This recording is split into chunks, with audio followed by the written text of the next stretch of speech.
let me tell you, I already appreciate your work. You already made an impact on my life, and probably the maybe a month or two that I've been in your chat, man. It's good to see other people going through the same struggles I've gone through. You mentioned somebody had a 17.5. I remember when I really started checking my A1C, it was about 13.5. And I think that's when I felt like I was actually doing better as a diabetic. So I probably feel like my A1C might have been probably around 17, 18, which is just crazy to think about. I look at what it takes to actually be under a 7, and I think, wow, my number was actually double that at one point, and that's scary. I'm lucky to be alive, but I just want to say thank you. Welcome to the Chronically Well podcast, where we hold real conversations with community that need to be heard. On this episode, I have the wonderful opportunity to speak with Omar. Omar is someone that I've known of in this online diabetic space maybe for the last month or so, as he will mention to you. And being a man of color, it's more than an honor to be here with you, because over the last 4 months while I've been recording this podcast, I've only been able to sit down and engage with maybe a handful of people that look like us. And I just want to be able to showcase who you are, share who you are, so that the community in itself will know that there are people that look like us, that are built like us, that are not only living with diabetes, but we're taking control of it. Thank you, Omar. No problem. Thank you, Will. I ain't gonna lie, I'm nervous to be on this podcast. I've never been on a podcast before, but just as you mentioned, we known each other from the chat. Just being able to witness other people's, difficulties in dealing with diabetes every day. Who knows? Maybe somebody will look at this chat one day and be like, you know what? I have some of these problems. I share some of these issues, or I might be heading in this bad direction, which I'm going to share. I need to make sure I need to do a little bit better. So I hope to motivate people to either do better, continue to do better, or maybe just get some answers that they have some questions too. I am 43-year-old male. I've been diabetic since it was literally weeks before my 20th birthday. So 23 years. I remember, I grew up in the Bronx, Bronx, New York, and I didn't know much about family history. I didn't even know what a diabetic was. I didn't know what was going on. I grew up relatively healthy. I was an athlete, played a lot of sports, baseball, basketball, football, whatever anybody was playing, I was playing. And then I noticed my first year in college, I didn't play as many sports because I was focused on my school. And these weird things were just happening to me. I would get extremely thirsty. No matter what I ate, I didn't want to eat the food. I remember going to McDonald's. I didn't want to eat the food. I just wanted to drink the large Sprite, because it just felt so good. Sunny Delight. I used to down Sunny Delight all the time. And, I didn't know this was one of the symptoms of diabetes, but, I was internally killing my body. I remember one day I was trying to walk up the hill to my apartment building, and I was out of breath. You would think I ran a 10-mile marathon. That's how much I was out of breath. And I remember that was the first time in my life I ever admitted to anybody. I told my mother, I was like, I think I need an ambulance to come get me. So I went to the doctor. They told me I was diagnosed with diabetes. I didn't even know what it was. I wasn't the best science student. I was like, what's diabetes? And they told me, oh, you have to inject yourself with insulin. This is back day before all the pods and all that other good stuff. And I hated needles. I was scared. I think everybody who's not a diabetic is probably scared of needles. The idea of you puncturing yourself with something just is scary. I didn't really I just think even hearing it, I didn't understand the ramifications of what it was actually going to be. I remember giving myself my first needle. It took about 30 minutes. My hands were shaking. Um, yeah, and I didn't want to do it. I honestly did not want to do it. I remember, which sounds crazy to me now, going days without giving myself insulin. Um, and I think 2 years after being diagnosed, still in college, the day of finals, I had a DK, what is it, DKA? Diabetic And ended up, ketoacidosis. yes, and ended up in the hospital again. And that's when I first started making little changes, but it wasn't enough. Knowing that for many years, as you said, that, I mean, you felt as though you didn't even take care of your diabetes. Just know that being who you are, being in the skin you are, the mind you are, that you did take care of it, because I can see you today. You can see me. Yes. You may have been But, lacking the education, but you did what you could to stay alive. it's funny you mentioned I can see you today. You know, I feel like it took me a lot longer, unfortunately, to really get a handle of diabetes. I feel like growing up where I grew up, I didn't really have adequate health care. Um, growing up in the hood, you get a doctor's appointment, it'd be about 30 people in the waiting room. You'd be there about 6 hours. It was frustrating to me. You get to the doctor, they tell you don't eat sugar. That'd be his way of telling you how to be a good diabetic. And I think I struggled with that for a long time. People who just didn't care, you know, um, Mhm. just kind of I don't know, just treated you like a statistic. Treated me like a statistic anyway. Right. There And were it so just, many things, as you did mention, that I can say that weren't in your favor, because, I mean, you were 21st diagnosed. So many people saw you as, okay, you're this adult.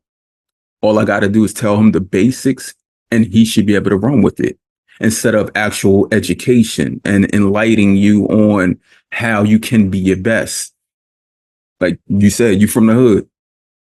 I'm from the hood also. Like, Ho said it best. I'm from the hood. What type of facts are those? Like, when they tell you that you can't do this, you have to do this. Like, we're from the hood. So we've had many obstacles tossed in our way, where we've been able to jump, dodge, hide, and figure these things out. Like, we're alive today because of those things. You were an athlete, basically invincible. In my mind, I've always been an all-star athlete, like top notch, top tier, never second to none. And I'm sure you felt the same way. You did every sport, ran, jumped, higher than the highest, right? right. And there was no limits. You get hurt, pick yourself up. So when a doctor is coming into a room and telling you, giving you limits, basically, a first thought that many of us have, or that, okay, he's telling me I have to take this insulin, but is he comparing me to other people that have to actually take insulin? Because I've been prescribed other medications and told I had to take them, where I may have taken like 1 or 2 tablets and then got rid of it, and I was better. I was fine and strong. So that is a form of education that based off of how it's perceived, it tells that they're not giving it out the way that they should. It's lacking that education. And I know that today you've had some complications. I've I viewed the chat, and the greatest complication I can see that we all have is just being people of color and not being gifted the opportunity to be our best. Um, You're absolutely right. And, just to follow up on some of the points you were making, you know, they tell you you have to do this. You don't do it. And it's not like and it's immediate ramification. You know, like, oh well, I'm peeing a lot. My mouth is a little dry, but I'm okay. I'm alive. They'll tell you, oh, hey, you're diabetic. If you do this, you go blind. Your penis will stop working. They'll tell you all of these things, but you don't feel all these things because you feel like they said it. I'm doing this stuff anyway, and there's no ramifications. Unfortunately for me, like you said, like that was my attitude. So I just kept kind of just going along, just doing me for too long. I was living my life, but as we get older, those things start to catch up, unfortunately. And until I lived in New York, I live in New Jersey now. When I moved to Jersey, I felt like the care was a little different. I felt like they didn't come at me like, even though they weren't diabetics, I felt like they came at me with more understanding of, what, you have to do this compared to, what, try to do this, like try to move in these directions. I know it's hard, but, it will be helpful. Like I appreciate the compassion I receive now. And that was just a big help towards me going in the direction of getting better. Compassion, sympathy, and empathy go a long way.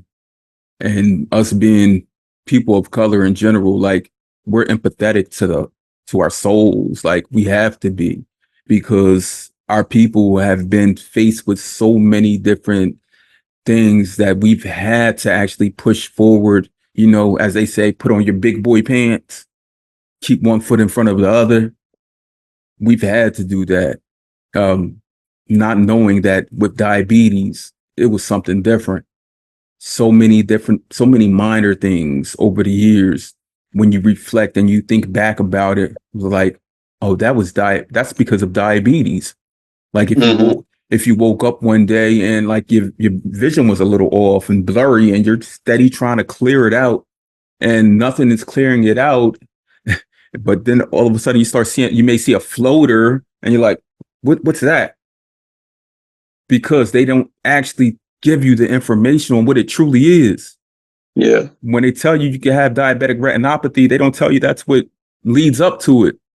Let's clear this out first. Like when you wake up and you're super exhausted and tired and you're like, it must just be like the way I slept or whatever. Nah, it could be because you were sleeping through a night where your blood sugar was so high or even so low that you do not have the energy. Your blood is almost acidic if you're going into DKA because you slept with that blood sugar above 250 throughout the entire night. Doctors don't tell us that. That's why it's so great that we're able to have communities today, because without the community and seeing how everyone has basically gone through at some point in their life, one of these trials, one of these tribulations, is letting us know that we're not the only one. Yeah. And, I know you mentioned some of my issues. I definitely want to talk about them because, people should know. I went through the whole diabetic retinopathy cycle. Trying to think, even though I was diabetic, I worked a lot. It's funny, like diabetes is the most convenient disease out there. You're trying to work, you're trying to make it for yourself, you're trying to grind. Even today, I deal with a little bit of, sometimes like, oh man, I eat, get back to work. Oops, I forgot to do this. I forgot to do that. And I think when I was younger, I did that a lot. I'd eat, I'd be out there working. Um, and I remember I was doing Amazon delivery during the pandemic, and my eyes was flashing these different colors. I was getting warnings from eye doctors. Oh, you should go see a retinopatist. You should go see a retinopatist. Like, I see you. Why do I need to go see them? you know, um, like you said, I think about these things now compared to when they were told to me, and I was ignoring them. And then once these things started happening, I remember it was Thanksgiving, um, Black Friday. I'm like, I got to see an eye doctor, and they told me like, oh, you need to see a retinopatist. And before I knew it, the retinopatist said, hey, you might go blind one day. I think he was being really nice to me because it happened a lot sooner than one day. One day seemed to be far in the future. But almost a week later, I lost sight in my left eye, I believe. Like, I woke up one day and I could not see. It was just dark. It was so weird. And I went to the doctor. He said, hey, you told me what retinopathy is. For people who don't know, it's basically, the vessels that attach to your eye are not attached to your eye, and blood leaks, and it makes it possible for the blood to cover up the area where you need to see. So you wouldn't see no blood in the front of your eye. It'd be all in the back. And they said, hey, it might happen to your other eye. And sure enough, this was Thanksgiving, right around Christmas, it started to happen. Like, it would go from like 25% gone to 75% gone. And, it was scary. I had to make arrangements. Moved in with my sister. He's 16-year-old now. He's 13 at the time. I went to see my son. I was thinking this might be the last time I ever see him in my life, which was pretty scary. I still remember that moment. Went with my sister, and I literally couldn't see. Like, it's funny. I moved in with her right on time. I could probably see maybe out of both eyes, maybe 10%. Like, I could see my shoes were tied. That's all I could see. Anything anywhere else I could not see. I couldn't even see the food I was eating. It was really scary, but I trusted a doctor, really good doctor. Had surgery on both of my eyes, and through time, I got my vision back. But still to this day, every 6 weeks, I have to get injections in my eyes, both of my eyes, to just maintain it. And it might be for a lifetime. I went from somebody who hated needles to getting needles in my eye. And So them that being directly in your face today. Like, it's not like right, I can do it from here, but it's pointed right at you. right. So Yeah. it's cautionary tale. Like, with us, it's not good. I would tell anybody, just not good to procrastinate on these things. Things that are minor become major. I've had foot ulcers in my life. Like you mentioned, things you really didn't think was a big deal. I'll be walking and then my toes will curl up and be painful and be weird. I learned later it's because of high fluctuations of, Mhm. your glucose. I didn't know that. Um, what's the other one? Lost a little bit of feeling in my foot also. I'm starting to actually get it back now, but I lost it. Yeah, Mild neuropathy. there you go. A little bit of neuropathy, yes. Yeah. But I'm still here today. Look, So thank it's you. never too late. Also, like it's never too late. Until it's the end. It's never too late. Don't never think, oh, because these things are happening to me, I should just give up. Keep fighting. You can get back on the right path. Keep keep letting them know. Keep fighting. We can never give up on this thing called life, because at any given moment, as we know how life can change, it can change for the better also. It can change once you learn and have more information. Look, when you were telling your story about like your eyes, I've had not only conversations, but even like family members. I have a cousin who's 28 years old, type 1 diabetic since she was 12 years old.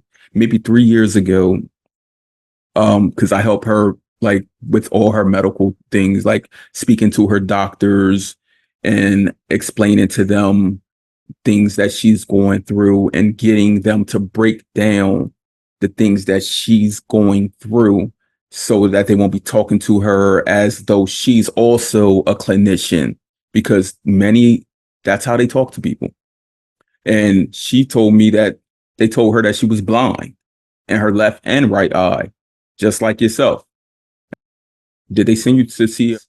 And did they actually do a full scan of your retina to see if they were detached, see if you had any clogs in your lens?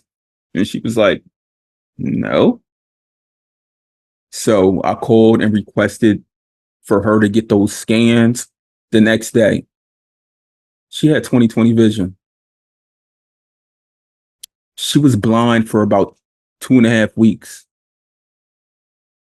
just because some doctors don't, or I would say the doctors weren't fully educated. Yeah. I think when it comes to us and our medical personnel, we work hand in hand. They learn as much from us as we learn from them. And that's an agenda we got to keep push forward, never accept. We accept this diagnosis. We have to, but never accept that you can't be better. You can't do better, because you can. If your doctor says, oh, your A1C is a 8.0 and it's the best ever, and you're doing everything great, ask them, how can it be better? How can I make sure They might that? make you feel like you're at the top, but I learned from this room. When I went from a 13 to a 7, my endocrinologist was 7.9. I don't want to even say 7, because that's pretty much an 8. Like, hey, you're doing excellently, but like, am I? Looking in the chat, like I could be doing better, you know. But they feel like, well, you're doing good enough. Sometimes good enough is not good. Right. And like you said, you used to work nonstop, right? I remember those days. You don't even think about diabetes. You inject when you have to. Look, Right. whether that was like, it could be hours after eating where you're starting to feel sluggish, like, oh, did I forget to give my insulin or whatnot?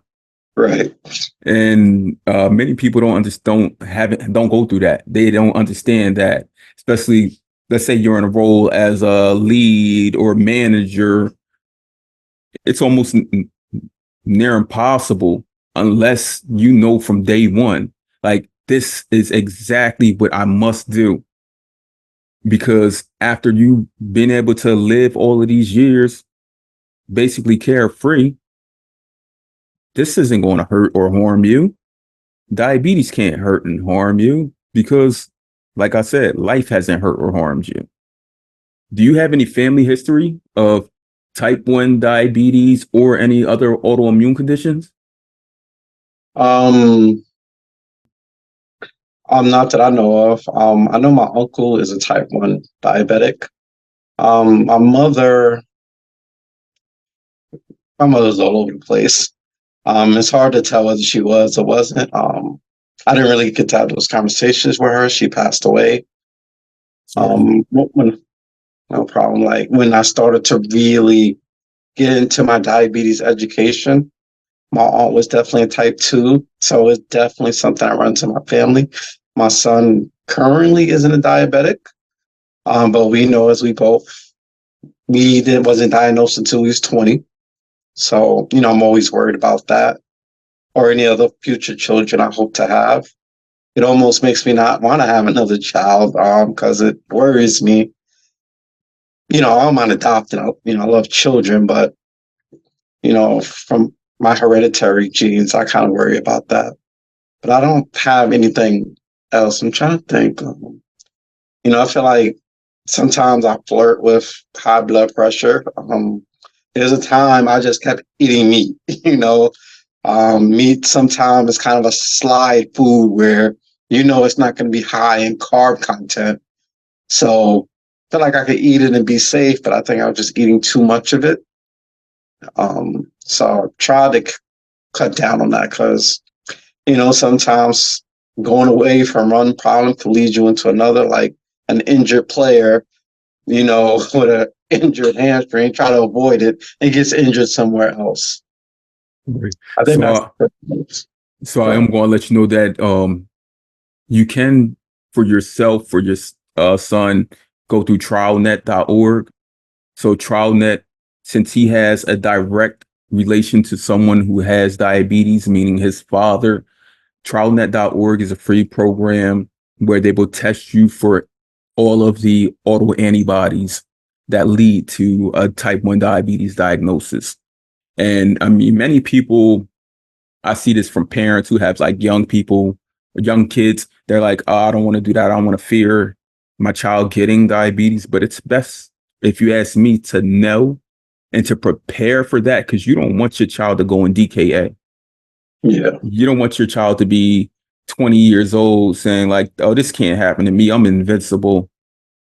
When if he knows that it can, he can take steps to make sure you can take steps to make sure that if he is to be ever diagnosed, that you have everything laid across the table so that he can be his best. And there's new drugs such as teplizumab that can prolong diabetes if you have any of these autoantibodies. I tell you, growing up, if I saw him pee more than like 2 times in a 2 or 3 hour span, or Test his he's blood sugar. complaining about dry mouth, I gave him a test immediately. My heart would be pumping. Like, please be in the 70s. It was always nice. Well, please don't be some number that I don't want to see, like anything over 120. And it wasn't, but I'm going to take this. I don't have a pen and paper, but I got my other phone. I'm going to put anything that I need in there. And I appreciate that. I'm definitely planning on looking into that. I live in South Carolina right now, but I go visit. They can send I'll a kit. definitely do that. They can send a kit directly to his home, and Okay. all he has to do is the finger stick and mail it up and send it back, and they'll call you and let you know. It's All that right. simple. I've done it multiple times because for me, it's a free way to find out how the autoantibodies that I do have. So out of the 5 autoantibodies, I have 4, which if you have anything more than 2, it's basically a given that you're going to get type 1 diabetes along your Yeah. lifetime. And during the heart of the pandemic, my youngest, because my children are 15, 13, and 10, my youngest, he was like 7 at the time. I would actually prick his finger when I would see him run him to the bathroom. And then I said, let me just do TrialNet. Did TrialNet. Results came back and he was in the clear. And that took a big weight off of my shoulders. And I know that it would give you that also. Yeah. I'm looking forward to it. I'm a little scared also. Depending on how the test turns out, but I'm gonna do that. Like you said, at least if anything, we could prepare. If anything start weird happening with him, he'll know like, hey, maybe I need to get tested compared to, oh, it'll go away. That's us guys, it'll go away. Look, us in general, Black people, like I'm going to call it how it is, like it's because we've been faced with so many different nuances in our history that we feel as though things will just go away and be better eventually. But it's on us to change that, change that approach to life. where we're being proactive instead of reactive, Yeah. right? I mean, as people living with type 1 diabetes, we have many fears. We do. Like, um, just going to sleep. That's Yes. that's probably, and I've spoken to many people, that's probably the greatest fear of sleep. I tell you, that's one of the reasons why I struggled to get my A1C below a 9 or 8. Like, we know it's easy to function on 250 compared to 50. 50, we're in here sweating, while I'm in here sweating, shaking.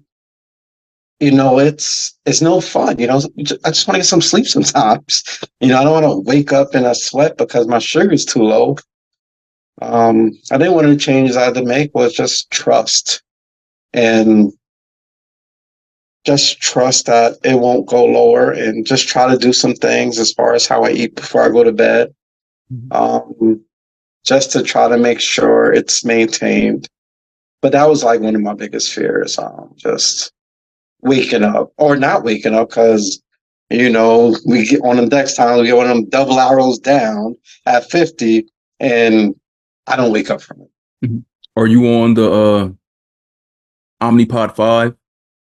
Yeah, Omnipod 5, Dexcom 6. So does your endocrinologist, or do you have your settings set at the lowest, like 110 for high, 110 for low? I don't think so. Because Recently, I think, that's how the algorithm works best. If it's I set tell you, there, so it would try to automatically keep you in that 110 spot. overnight, I think I got it at 140. During the day, I think I got it at 120. Um, just to give myself a little bit. I hear what you're saying. I'll definitely consider that. I just worry overnight. I still worry, like we said, I still worry about sleep and waking up. But I feel like now that I'm at 120 for most of the day, I probably could push it. And hey, you at a 5.9, you telling me that, I got to appreciate the advice coming from somebody who, is where I'm hoping to be or get closer to. There's one more thing I want to get into, which, for men, I want to get into some of the sexual stuff. I already got it on my All list. right. And I'm going, look, you don't even gotta get into it. We could talk it like how we walk it, like living with high elevated blood glucose levels for a certain amount of time not only affects the vessels in your legs, your hands, that neuropathy, the vessels in your eyes, but neuropathy can happen anywhere there's a muscle, anywhere. And with neuropathy, it actually triggers, it's a brain response. Like people think that neuropathy is run by the limbs and things, but it's the brain actually telling your body, like, you can't do that. It's stopping you. It's blocking you from doing certain things. And when, let me see, about 2016, I remember going to my doctor and I told him, I said, I'm having problems like sexually. And he was like, explain it to me. And I explained it to him. This is my regular general practitioner. And he was like, okay, I'll put in a prescription for whatever blue pill was available at the time. And when I went to go get that script filled, insurance wouldn't cover it. Yeah. It wouldn't cover it at all. So I had to actually like look more into it. And I'm like doing all this research online. Like I never ever mentioned that I was a diabetic, like when I was putting in the search. And then as soon as I put that in, everything popped up, everything lit up. And I said, like, I hadn't been checking my A1Cs, been ignoring them, been testing my blood sugar whenever I felt like it. And then I said, let me see, let me grab a hold of this real quick. and see what changes, what alters. So I noticed when I got my A1C down to about 7.5, I was like, I was able to get aroused, ejaculated at the time needed. I was able to do all those things. And then when I started getting it a little lower, to the closer to the sixes, I started noticing the energy, as we would say, the libido. Like I started noticing that. I was like, my doctor didn't help me out with any of this. Didn't tell me anything. I was told about the effects of, or the complications like retinopathy, neuropathy, all of those things. But I wasn't told about just being a man and being able to perform in the bedroom. I don't know if it's because like that conversation in general has always been one that people try to hold back and not actually dive into, or if it's because as a person living with diabetes, they may have thought like they already got too much in their bag.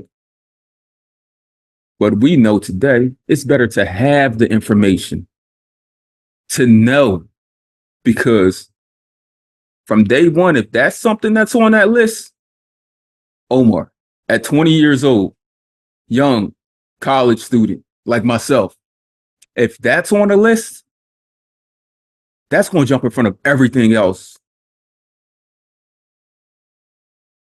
I don't know. For me, people have always warned me about it. Oh, this might happen, this might happen. But I think as a young knucklehead, I'm like, well, I'm still able to do this. So that's not me. I'm good. I'm all right. And then I forgot what age.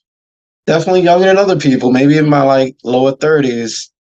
I remember the first time, things didn't work out the way I wanted them to.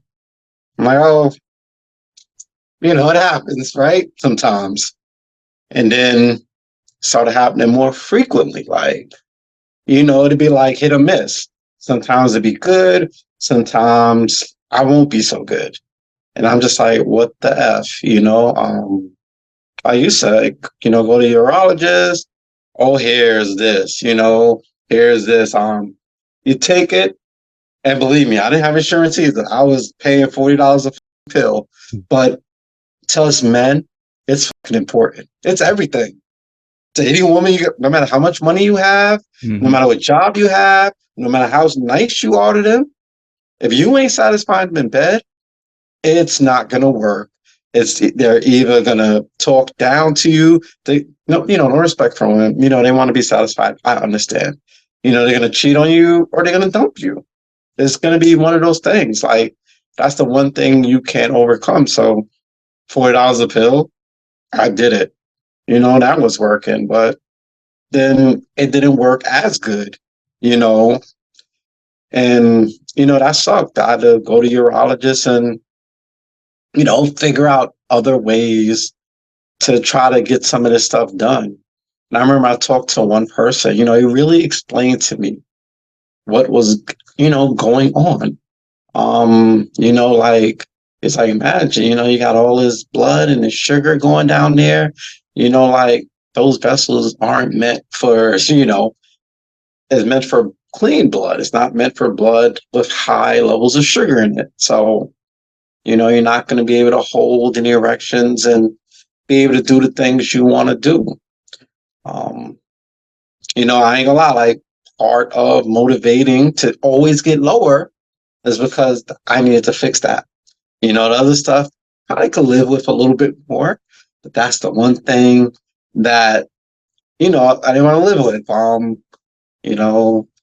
As men, especially black men, like satisfying our women is a high priority. High priority.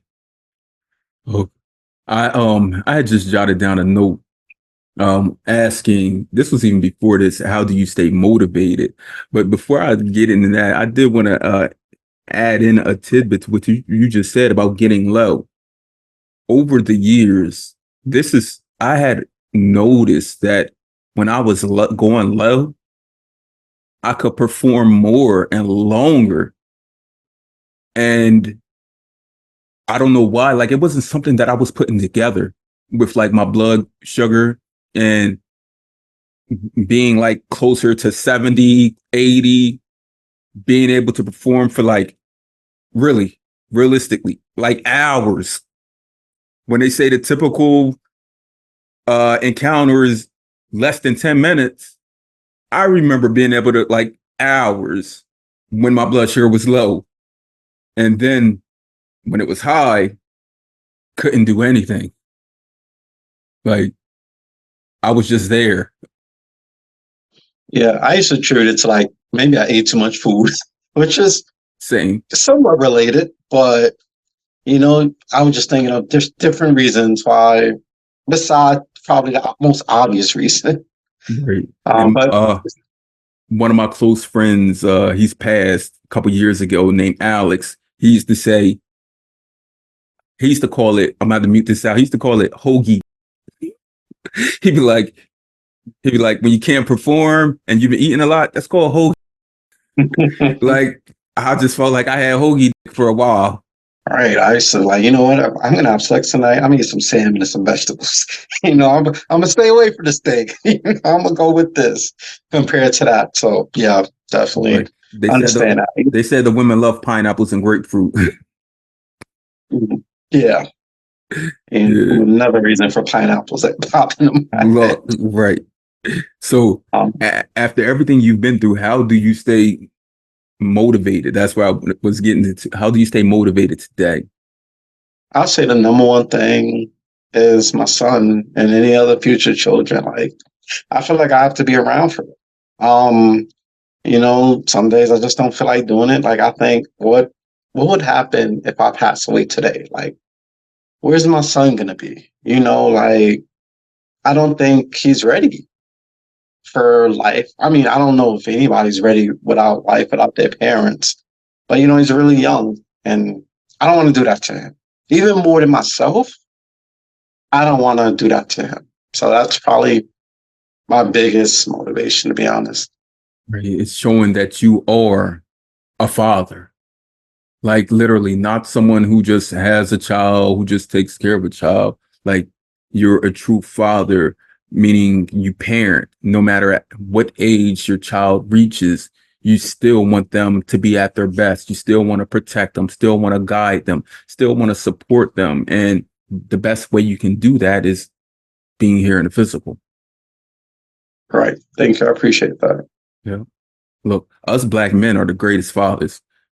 Like seriously, no matter if you've had a father in your life, community fathers, whatever, like with us in leadership, we see how much we bring our people together, how much we keep us motivated to drive, like keep that drive going. No, yeah, I got definitely a group of fathers. Like, we wouldn't even hang out with a deadbeat. Like, Right. you can't be a deadbeat and be in my circle. Like, I don't understand how anybody could create a life and then abandon it. Like, what kind of mindset you have to be to ever do that? Like, I find it disgusting. I mean, people always say, "Oh, child's mother this." Like, there's nothing that can stop you. Like, you can go to court, you could do these things. Somebody tells you I can't see your child, you could find a way if you want to. Right. From the birth of the child, that custody is split down 50-50 until someone goes to the court and ask for more. Like that's what it is. So don't say that because you're having this conflict that can't be resolved with mom that you can't be at your best. You can be. You can be the best for your child. That's all your child wants. Your child is inspired by you being there and being present. Like seriously, through it all. Like just that face value matters. Knowing that anytime I pick up the phone, I can have that conversation. if needed. Omar, I'm sure if your son needed you right there this moment, you would drop everything, hop on a plane or get in a car, whatever it took. In a sec. Yeah. There's nothing that can stop me. Nothing. And that's something I've been having on this conversation with adults, parents who do have children. Diabetes should be at the forefront of everything because we can't do anything without it. But I let parents know like there's something even in front of diabetes. And it's been in front of my diabetes since 2008. My son will be 16. My oldest will be 16 in November. Since 2008, there's something that's been in front of my diabetes, and that's been my child. Like, I hear people saying, well, you can't be your best for your child unless you're your best as a person living with diabetes. And I'm like, I can try with this diabetes, but I can't try with my child. I have to do. Yeah. I'm sorry, I was agreeing. Yeah. Yep. Has diabetes affected you in relationships? Yeah, the sexual stuff that we talked about. Also I got something called retrograde ejaculation, which means my sperm, don't go outward, it goes inward into my bladder. And before I start any relationship, I always have to tell people that. So even from jump, I need to find a lady who's going to be understanding of that. It doesn't mean I can't have children. It just means it's going to be a little bit more difficult. I put funds aside when that day comes. I'm ready, but it's also been a little bit convenient and it's been kind of a birth control in a way because for the most part, very small chance I can get somebody pregnant. So, some of the sexual issues that we mentioned, and it's inconvenient. Like diabetes could be really inconvenient. Like, somebody want to go on a hike. Oh, I got to make sure I got all these snacks and everything. When I wasn't as in much control and before, Dexcom and stuff, we'll be doing something and I'd have to stop because I could feel my sugar getting low. That had to be annoying to people. And, just for a funny one, I remember I dated a deaf girl and she broke up with me because she said she didn't want her kids to be diabetic. I'm like, you're deaf. Like, I don't want my kids to be deaf, but I'm hanging around, still trying to make this thing work. So yeah, definitely, it's definitely a concern. Um, Anybody have kids with me, hereditary, they're worried if it's going to pass on to their child. I've heard something about genetic markers. I think that's along the lines of something that you mentioned. That's the auto antibody markers. Yes. Okay. So, I'm definitely going to do that. Maybe I can put somebody to ease. I doubt it, but, we'll see what happens. So, yeah, it's definitely something that comes up, and whoever I'm with is, I'm upfront with everything. I am not going to be in a relationship with anybody. Usually before month one, everybody knows everything about me. Mm-hmm. Even if it's uncomfortable, I'm going to tell them because, I know people got to make decisions and I don't want somebody to feel like I love them, so I'm just going to deal with it. I want to tell them why they still don't feel like they're deep enough that they're going to make a decision, was based on what's best for them. So I try to be upfront about everything. And I agree with all of that. And to add to that, living with diabetes, as the blood sugar goes up and go down, it alters our mind. So we can't focus fully with high blood sugars or low blood sugar. And as they do keep on going back and forth, it changes our direct sense of things. Like we can't focus unless we've been able to focus with our blood sugar at that higher level for a certain amount of time. But as soon as it drops, it shifts. And that's something our significant others or people we're in relationships with something we have to share with them. Because if not, it'll just be a surprise. They'll just think, well, we're having mood swings, mood Yeah. shifts. And then that will turn into a whole nother thing. Like, if you get your blood sugar under control, then blah, blah, blah. Like, you wouldn't be acting like this. And then I'm saying, like, is something wrong with your blood sugar? The way you acting? Right. Like, like, Your blood sugar must be low. You acting crazy. right. No, nobody wants to hear that. No Yeah. one, like, yeah, at all. Yeah, diabetes does affect relationships. I remember, so me and my wife, we've been married now for almost 11 years, even though like our oldest is 16. But I remember Yes. thank you, good brother, appreciate you. I remember our first conversation on the phone. I told her, I said, there's something I need to tell you, like right now. I can't wait. And she was like, what? And I was like, I'm a type 1 diabetic. And she was like, okay. And from that moment, I knew that things would be okay because Yeah. she wasn't like, oh, diabetes. You know how people hear diabetes because of media. Media's influence is impactful. And media tells us diabetes means bad, stay away, eat too. You know how many times I've heard in my life, "Oh, you're diabetic." I mean, just don't work right. Oh, That's like, wow. I've never heard that one. yeah.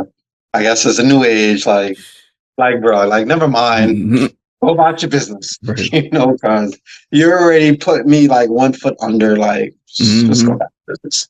Right. Right. Instead of them asking themselves or thinking of like, how can we together overcome this? How can I help him be at his best? Because he wants me at my best. I mean, that's a part of life. Learning, understanding, coming to compromising decisions together. Like that's a part of adulting. You don't just put something off, throw baby in a corner. You don't just throw baby in a corner because baby's whining. You grab baby and you coddle baby, you feed, nurture, like do those things for your partner. I tell you, it's okay. I don't mind if somebody disqualified themselves early. Like, I It's appreciate better. it. It's best to do it early. Save me some time. So go ahead. I always encourage people, be yourself. If I don't like yourself, that's okay because it wasn't meant to be. So I appreciate it. Right. What's some good advice or advice in general that you could give someone who a male such as you and I who's diagnosed at 20 years old? Um, don't procrastinate. Like if you feel something is not normal, talk to somebody about it. If you feel like, I know we have doctors, but if you don't feel comfortable telling them certain things, maybe get a different doctor. Or if you're not getting the care you feel like you need, get a different doctor. Don't feel like you have to put up with anything. You know, be okay to move on because it's gonna be helpful to yourself in the long run. Like, yeah, this is the one time you could be a little selfish in a way. Um, yeah, so don't procrastinate. You feel something isn't working or feel something not right. Don't feel like, or even the medication. I'm on the Omnipod. I'm on the Dexcom. I'll tell you real quick. Hopefully not. One of my doctors prescribed me. This is why they're not my doctor anymore. As a type 1 diabetic, prescribed me Ozempic and Traceba as a mix. And I definitely feel like things started going really left. And I didn't question them. I knew I didn't feel great about it, but I just went with it because that's my doctor and they know better. But I think, like we explained earlier, just because they're a doctor, don't mean they always know better. Hey, there might be a B- doctor out there who just got past medical school, and even with us, I went to college. I don't remember every single thing, and I'm an accountant. I don't remember every single thing as an accountant that I learned coming up. I learned what I do on a day-to-day basis. So don't be scared to change. Right. Every If that's day, it. Every day is a learning process. With that whole Traceba and Ozempic, were you did you have insulin resistance? Because it can GLP-1s can help with insulin resistance. I just think the doc just freestyled it. You know, I guess he felt, I felt like the Tracebo was a good one. I think he felt like the Ozempic would help it a little bit more. He was trying to boost your insulin, Right. like But what he didn't give you were a me, video game. right.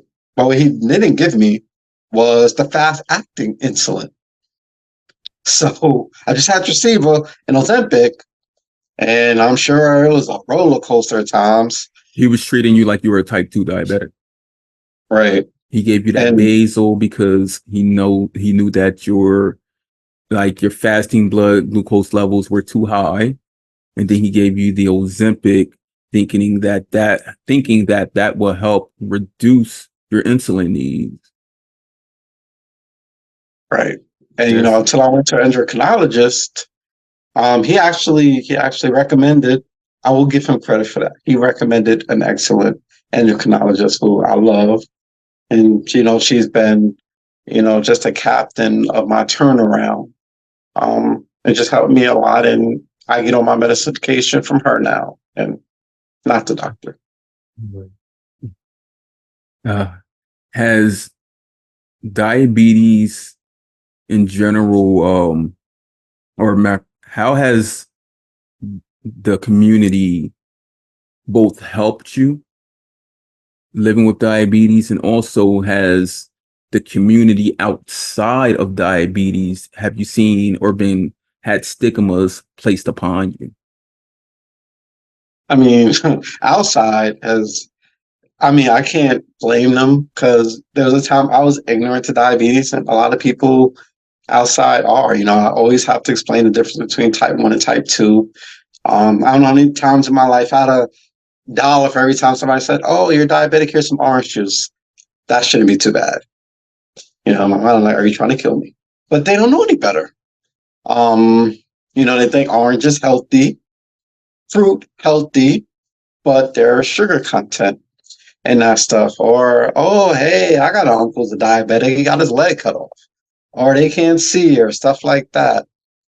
And it just like, it almost make me not want to tell somebody I'm a diabetic because I don't want to hear these, not now, but maybe like 5 or 10 years ago. Like, I don't want to keep hearing these stories about how people are failing with diabetes. Like, I didn't drink alcohol. Oh, my uncle's a diabetic. He drinks a lot of alcohol, but he can't see out of one eye. Like, I don't know. It's like forcing conversation. Diabetic community, the chat has helped a lot. Um, Definitely. I feel like it internally gives me stuff to research. Internally gives me stuff to look up. Because I may not know everything. My doctor may not introduce everything.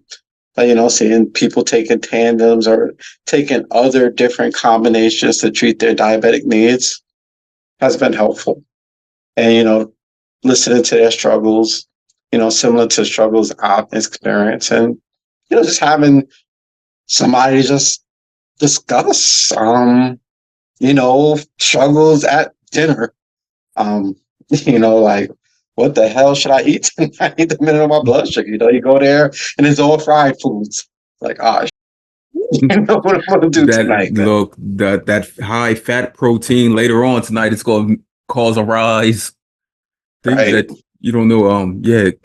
Community. So the main reason that I did form this community is because looking at people like us living with and managing a chronic health condition that is type 1 diabetes, I wanted us to be able to just learn more, because we know when we sit down at the table with each other, we can have a conversation about anything. Like, our conversations are limitless. Like, there's nothing that we can't bring up in a conversation, even though the girls form their own group on us. But I love that. I love that for them. Like, I've told Ronnie, like, I love that you did that. Listen, I can imagine there are things that they I deal know. with that we maybe not even need to see, but Mhm. things they're more comfortable talking about with each other. Yes. I understand that. And, for us men, it wouldn't work the same for us. I know It that. wouldn't. It's And more of a that's one-on-one okay. thing. Right. And that's okay. If that works for them, I'm happy for them. Right. Yeah. Me and Ronnie, we have off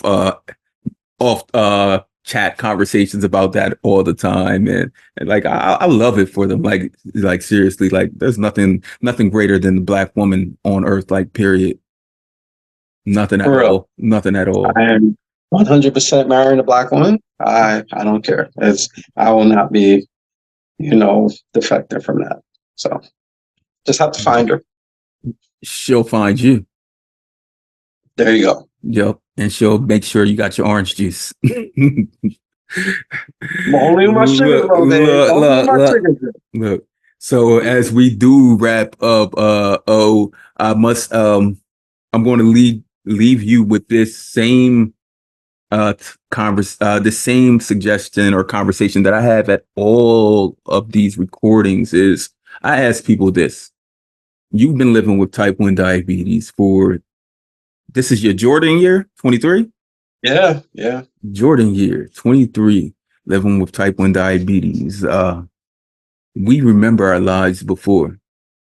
We remember the paths, the journeys. We know that life changes, things get altered. And with that, we must just move forward instead of going back. If we keep on going back and retracting, that doesn't show our growth. Today you're growing. You're still growing. Like your diabetes became an adult many years ago, even after you became an adult many years ago.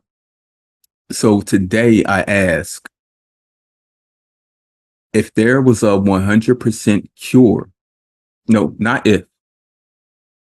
I wake up in the morning, I give you a call, and I'm like, yo, I've spoken to thousands of people in this community, and they said that their diabetes isn't working anymore. And you're like, what? And I'm like, they woke up and their Dexcom straight read 80 all night. And then you hear like other people have been talking about this for the last month. Like somehow it's gone, vamoose, like it doesn't exist. On that day, it's not today, but it could be tomorrow. We know with how the advancements in research are going. And it's always to have hope as opposed to not having hope. On that day, you find out that a cure is here and you've been fully cured. What do you do? I thought about this, believe me. I'm getting something with some rice in it. Like rice and cake. I mean, I don't know if I rush straight out to it. I probably give it a week or two of little things, but when I feel like I could go full crazy, I'm getting some oxtail, some rice, and I'm mixing it all together, and I'm having some banana pudding on the side. When you said the I don't know if rice that's the right answer, but and then you said the cake, all I was thinking about was some Caribbean food. Then you confirmed it with the oxtail. yeah, I still eat oxtail, Right. but I need the rice for maybe like 5 spoonfuls. That's my limit of any rice at any time. So just 5 spoonfuls, and then I just throw the rest away. And you've thought about this. Right. That, yeah, that truly shows that living with diabetes has changed us because we know that we can't typically do things that other people do without even having to think about. And Definitely. just eating. I can barely take a long walk without thinking, is there a store around just in case I need to get some juice in case my sugar start crashing? Like I gotta almost map out everywhere I go, everywhere I move, Mhm. just to make sure that I'll be okay. I mean, now I try to keep fruit snacks in my pocket everywhere I go, but if I forget them, I got to think what to do next. Like living is just a little bit more work for us. Right. And we're grateful for the advancements in modern technology because although we can get sick and tired of the alarms, the alerts, the changing of the sensors and the omnipods, the insulin pumps, all of those things, it has made life for people living with diabetes less of a burden, more simplified. Honestly, without Dexcom, I don't know where I'd be at. I was not one to don't think like needles are bad, but I hated the whole finger sticker thing. Oh, I hated that. It hurts so much. It pops so hard. Sometimes the blood don't get on the strip, which drives me crazy. So this it also showed me, I can't even eat. I used to eat, bags of chips or cheese doodles, small bag, big bag, whatever, thinking it's not that bad. Now, after one day, I remember eating a small bag of cheese doodles and saw my sugar shoot right up to 270. I'm like, really? Really? Like, Now this I'm is only going to crazy. eat five of those cheese doodles. I know I don't even do that because I know that won't happen. Hmm. Five will turn into 10, 10 will turn into the whole whole bag. bag. I got you. I got you. Um, Before we wrap up, is there anything that we did not cover in this conversation that you feel as though we should or you want to cover? I'm gonna say no, but I'm gonna thank you, for your time. I was a little nervous to get on this podcast, but I almost feel like I needed this also just to actually have I haven't really had a full long conversation about diabetes with anybody, not even doctors. So, I appreciate just being on your podcast and having the time to talk with you, bro. Brother Omar, I truly appreciate you for joining me on the Chronically Well podcast, where we have real conversations with community that need to be heard. And you are someone that the community definitely needs to hear. Thank you, brother.